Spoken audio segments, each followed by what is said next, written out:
Mesdames et messieurs, bonjour. J'espère que vous allez bien. Aujourd'hui, je vais vous parler du modèle économétrique Probit multivarié. C'est un modèle dont la variable dépendante est du type multimodal, dont les choix ne sont pas mutuellement exclusifs. C'est-à-dire quoi? Ici, l'individu a la possibilité de faire plusieurs choix à la fois, plusieurs choix simultanément. Donc, le fait de choisir une modalité n'exclut pas les choix des autres modalités, contrairement au modèle logit et probit multinomial où le fait que l'individu ait choisi une possibilité l'exclut totalement au choix des autres modalités. C'est ça la différence qu'il y a entre un modèle multivarié et un modèle multinomial. Et donc aujourd'hui je vais vous parler du probit multivarié. Le probit multinomial pourra faire l'objet de notre tutoriel. Ce qu'il faut savoir est que pour le probit multivarié, l'individu, donc chaque modalité choisie par l'individu est considérée comme une variable du type dichotomique. Donc chaque modalité est considérée comme une variable dichotomique. Cela fait en sorte que même lorsqu'on dégage les résultats, comme on va le voir après, les logiciels nous donnent une équation pour chaque modalité. Pour commencer, la première des choses, c'est de taper la commande. La commande pour le probit multivarié, c'est le mv probit, tout en minuscule, mv probit. Après avoir tapé mv probit, vous ouvrez la parenthèse.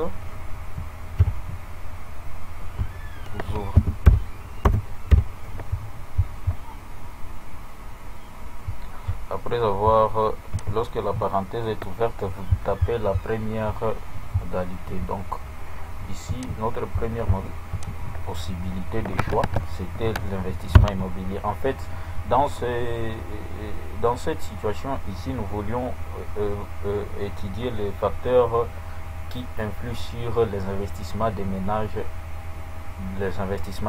On a pris en compte quatre secteurs: l'investissement immobilier, l'investissement agricole, l'investissement dans les services de transport et les investissements dans les activités commerciales. La première modalité, c'est l'investissement immobilier. Vous tapez l'investissement immobilier là. Après l'avoir tapé, vous mettez les variables indépendantes. Je prends les sexes, je prends l'âge, je prends l'éducation, l'état civil, le niveau d'éducation. Je prends la commune, je prends la taille du ménage. Bon, ça suffit pour une petite démonstration. Pas ça. Je prends la taille du ménage. Après, je ferme la parenthèse. Lorsque je ferme la parenthèse, après avoir espacé, j'ouvre encore la parenthèse.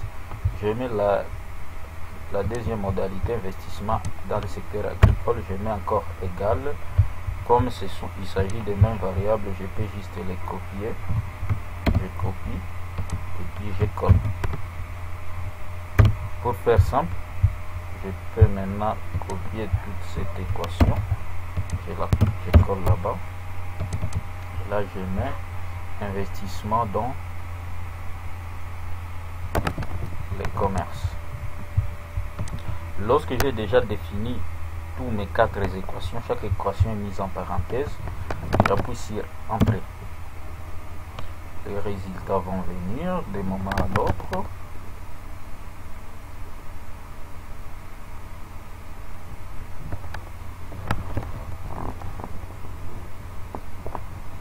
Eh bien, les résultats sont là. Comme on peut bien le voir, les résultats sont là.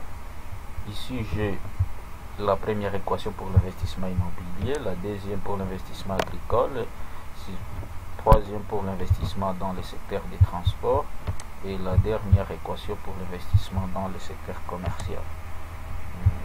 Pour la première équation, l'investissement immobilier est influencé significativement par l'âge, les niveaux d'éducation, la taille du ménage, et la constante aussi est significative, mais aussi le modèle est globalement significatif, comme on peut voir ici. La probabilité associée à la statistique de qui carré est inférieure à 1%.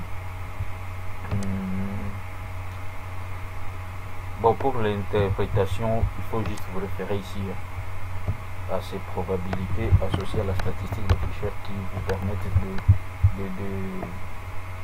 d'apprécier la significativité individuelle et particulière de chaque variable indépendante. Mais je ne vous ai pas montré une chose parce que des fois il faut spécifier les variables indépendantes. Les variables pas indépendantes mais les variables catégorielles. Ici il y en a quelques-unes. Pour les spécifier on ajoute un petit i point, état civil, niveau d'éducation, i point, la commune aussi. Je vais les copier parce qu'ils sont les mêmes variables indépendantes pour tous les 4 équations. Je les copie dans chaque équation. Enfin, je les copie dans la dernière équation.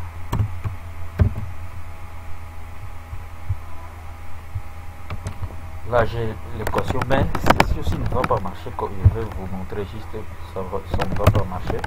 Pourquoi est-ce que ça ne marche pas? Parce que pour les modèles ProBit, lorsqu'on spécifie les variables catégorielles comme ça dans les modèles, il faut ajouter une autre commande ici au début, xi, vous mettez 2 points, là ça va marcher. Donc il ne faut pas oublier, lorsque vous spécifiez dans les modèles les variables catégorielles, il ne faut pas oublier les petits xi là-bas. Si vous oubliez, ça ne va pas produire de résultats, ça va vous envoyer un message d'erreur. Là, comme on peut le voir, j'ai maintenant mes 4 équations avec la spécification des différentes modalités des variables indépendantes catégorielles. J'ai ici l'état civil 1 et 3. L'état civil 1 a été considéré comme modalité de référence. C'est la même chose pour le niveau d'éducation. Jeu 2 et 3. 1 a été considéré comme modalité de référence par défaut de la commune maintenant. Et c'est comme ça pour toutes les autres 3 équations. C'est en fait ça. Je crois que je vous ai brièvement montré tout ce qui est important par rapport au traitement des données avec Stata. Pour ce qui est du modèle Logit ProBit multivarié. Pour les multinomiales, on verra ça un autre jour.